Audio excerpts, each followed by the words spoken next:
हम भारतीय जनता पार्टी के जो लोग भी पार्टी में आए, जनता की सेवा करने के लिए आए। हम राजनीति को धंधा नहीं बनाना चाहते। मेरे मामा के बेटे ने राजनीति को धंधा बना लिया और चप्पे चप्पे पर भ्रष्टाचार करना। जल जीवन में भ्रष्टाचार, मेडिकल कॉलेज में भ्रष्टाचार, दवाओं में घोटाला, IT में घोटाला, बजरी में घोटाला, पोषाहार में घोटाला, घोटाला ही घोटाला। मैंने एक दिन सोचा ठंडे दिमाग से कि यार ये तो पता करिए पैसा कहां जा रहा है। तो मैं गणपति प्लाजा में घुस गया, जयपुर में जाके देखना गणपति प्लाजा। मैं अंडरग्राउंड में घुस गया तो वहां तुरंत SP आ गया। कहने लगा आप यहाँ कैसे आए? मैंने क्या अपन दोनों मिल लेते हैं, काला धन और सोना बहुत है, बांट लेंगे। उन्होंने मैंने कहा छापा मारो। हम छापा नहीं मार सकते। यहाँ की पुलिस प्रसादी लाल जी कहेंगे कोई गलत से गलत काम कराओ कर देगी, लेकिन जयपुर की पुलिस मेरे कहने से काम नहीं किया तो मैंने तो सुनो ACP को बुलाओ कि उनको तो सब मुख्यमंत्री भेजेंगे। मुख्यमंत्री ने ACP इसलिए नहीं भेजी कि वहां दर्जनों में MLA, मंत्री और बड़े अफसरों का पैसा काला धन लॉकर में है। अब मैं तो भाई ये बेनाला जी ये ज्यादा जानते हैं, इनके पास पैसा है, इसके पास भी है। मैं तो सोचा करता था मैं MBBS भी कर लिया, डॉक्टर भी बन गया, MLA भी बन गया, मंत्री भी बन गया, मैंने कि लॉकर बैंक में होते होंगे, लेकिन वो तो प्राइवेट लॉकर, एक नहीं 1100। तो परसों मोदी जी भी बोले लॉकर के बारे में, गहलोत साहब ये तो बता दो ये लॉकरों में पैसा और सोना किसका है। तो हमारे प्रधानमंत्री ने कहा है, चित्तौड़गढ़ में ये कहा है कि जिनने पेपर लूट किया और जिनने राजस्थान को जिन ने लूटा है उनको पाताल से भी ढूंढ के लाके जेल के शीशों में भेजेंगे। अब ये काम कौन करेगा? कौन करेगा? जनता करेगी। ये काम अभी तक के आंकड़े ये हैं आज तक के कि फलौदी सट्टा बाजार सबसे बड़ा देश का सट्टा बाजार है, 137 सीट आ रही है। हमारे दौसा में 5 सीट आ रही है, 5 तो 150 पर सीट, 150 पे सीट पहुंचेंगी तो जिन ने राजस्थान को लूटा है, जिन ने पेपर लीक किया है, उनको चुन चुन के कोड़े मार के जेल में भेजेंगे और सारा काला धन वापस लेंगे। हालात क्या हो गई?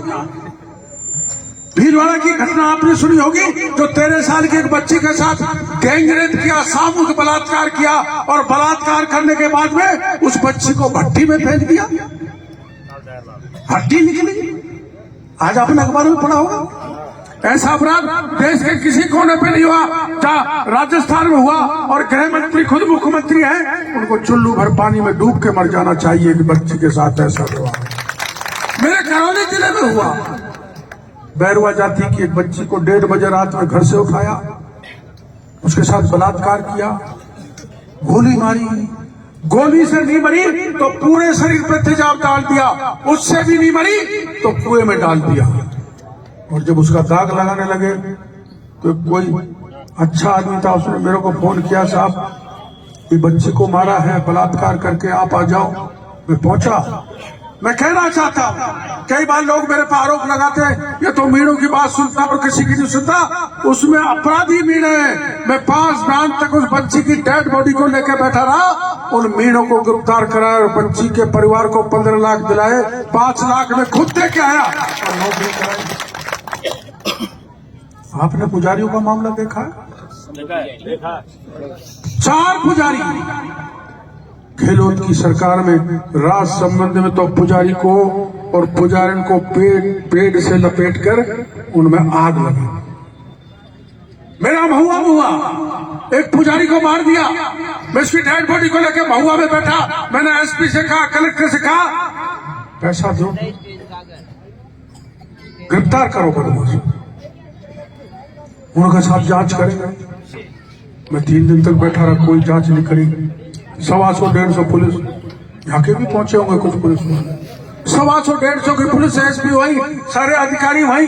मैं रात को वो पुजारी की डेड बॉडी को लेकर जयपुर मुख्यमंत्री के घर पे पहुंच गया। कैसी पुलिस है?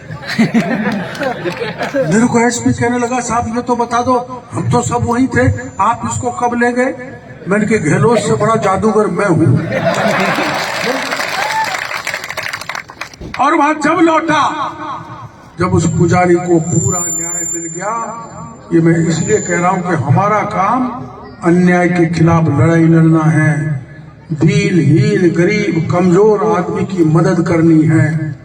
और अगर इनकी मदद करनी है तो भारतीय जनता पार्टी के कमल का बटन दबाना है। अब बहुत हो गया यार, मेरे बाबा मेरे जवान, वही चेहरा जो दूसरे बटन को ही यूं करता रहता है, पता नहीं क्या खोलेगा कि लगाएगा। देखा होगा मेरे मामा को, ये बटन यूं करता रहता है, पता नहीं क्या इस बटन में कोई कैमरा लगा हुआ है। बहुत हो गया। अरे वो मेरा नहीं हुआ, वैसे मामा किसी के होते नहीं है। मामा माहिर, मामा सुखनी, मामा कंस, उन्होंने सबने भांजों को मारा है। आपको पता है एक बार टिकट कट गया, हमारे ब्रजमोहन जी के बेटे को मिल गया। मेरी तो बहुत अच्छी दोस्त थी, लेकिन मामा को जिताने के चक्कर में भांजा मैदान में आ गया। ब्रजमोहन जी बड़े आदमी, बड़ा दिल है कि उन्होंने दोस्ती नहीं तोड़ी, मामा को जिता दिया। हमने खुद ने खर्चा किया और जीतने के बाद मामा ने मूसड़ बता दिया। ऐसा भी कोई होता है? ऐसा नहीं होना चाहिए। मेरे को आंख दिखाने लग गए, गाली देने लग गए। मैंने कहा चलो कोई बात नहीं, आके पानी में कोई गड़बड़ है, इसलिए आंख दिखाने लगे। अब मौका आ गया है, मौका इतना अच्छा आया है कि ऐसे हराओ। देखो मेरे बारे में आप कहते हैं शक सुबह मत रखना, अखबार वाले मीडिया वाले वैसे ही छाप रहे हैं बिना बात। मैं 50,000 से ज्यादा वोटों से जीत के सवाई ना कर सकता।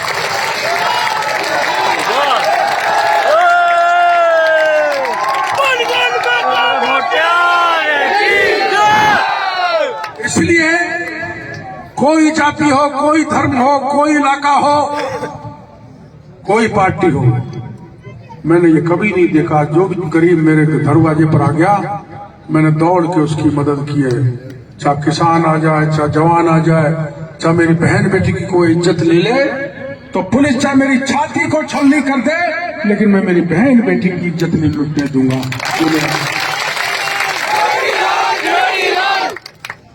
आपने ये बात जरूर है, ये बात जरूर है कि बड़े अफसर, बड़े नेता उनके निशाने पर होंगे। इसलिए एक बड़े अफसर ने सवाई माधोपुर में अपनी साड़ी को उतार दिया। तो साड़ी तो साड़ी होती है भाई, साड़ी से बड़ा कोई रिश्ता होता है? रुको ना, मेरी समझ में उससे बड़ा कोई रुको रिश्ता आगे बस 5 मिनट फोन दिया। तो वो बड़ा अफसर साड़ी की बजाएगा। लेकिन आपको कतई चिंता करने की जरूरत नहीं। डॉक्टर किरोड़ीलाल तीर की तरह निकल के विधानसभा में रामविलास को लेकर आप को मैं बता देना चाहता हूं, ऐसा कोई मामला नहीं है जो 5 साल में मैंने नहीं उठाया, हमारी पार्टी ने नहीं उठाया। अरे मेरी बात सुनो भाई, ओ मैणी परमेश्वरी, मेरा वह मैणी गीत गा रही है, तुम जा रही हो, सिर्फ फिर गीत बता देता, सुन दे, बैठ जा राय कौर। मेरा वह मैणी गीत गा रही है, मेरे को वोट देंगी। वो कह रही है मैडम 2 बोतल की खैर किरोड़ी को 11-12 देगी। अब वो फार्मूला मैं चौड़े में बताऊंगा तो चुनाव आयोग मेरे को नोटिस दे देगा, पर उसकी भी परवाह नहीं करूंगा। आपको बता दूं कैसे दोगी 11-12? बता दूं, दोगी पक्का। देखो मेरी बात सुनो, एक बार मैं 85 में चुनाव लड़ा तो एक गांव में 2500 वोट थे, गांव ने फैसले का सारा वोट डॉक्टर केवललाल को देना है। तो गिनती लगाई तो 167 वोट नहीं थे। कोई कहीं नौकरी कर रहा, कोई कहीं नौकरी कर रहा, किसी की घरवाली छोड़ गई, कोई यूं चक्कर पड़ गया। तो 167 की लिस्ट बनी। तो गांव वाले इकट्ठे हो गए, ये वोट कैसे डले? तो एक गांव की पेशी औरत ने कहा मैं डाल दूंगी। पटेलों ने पूछा तू कैसे डालेगी? कि मैं डालने के बाद बताऊंगी, पहले नहीं बताऊंगी। वो पोलिंग पे पहुंच गई, तुम भी पोलिंग पे जाओ, जब ध्यान रखना। पोलिंग पे पहुंचते ही पोलिंग पार्टी ने साई लगाने के लिए उसका हाथ पकड़ा। तो उसका सुन गए भी, मेरा हाथ एक ही ने पकड़ा है जिसने 7 फेरे खाए हैं। तूने हाथ पकड़ के साई लगा दी तो चप्पल मारूंगी। तो बेचारा पोलिंग पार्टी वाला बोला ही नहीं और 167 वोट ठोकी आई। इसलिए वहां गीत गा रही है, मैडम 2 वोटन की खैर किरोड़ी को 11-12 दे गई। जब इतने वोट पड़ेंगे तो बटन दबाएंगे, खटाखट खटाखट खटाखट खटाखट दबाओगे ना। हाँ, ये ध्यान रखना। तो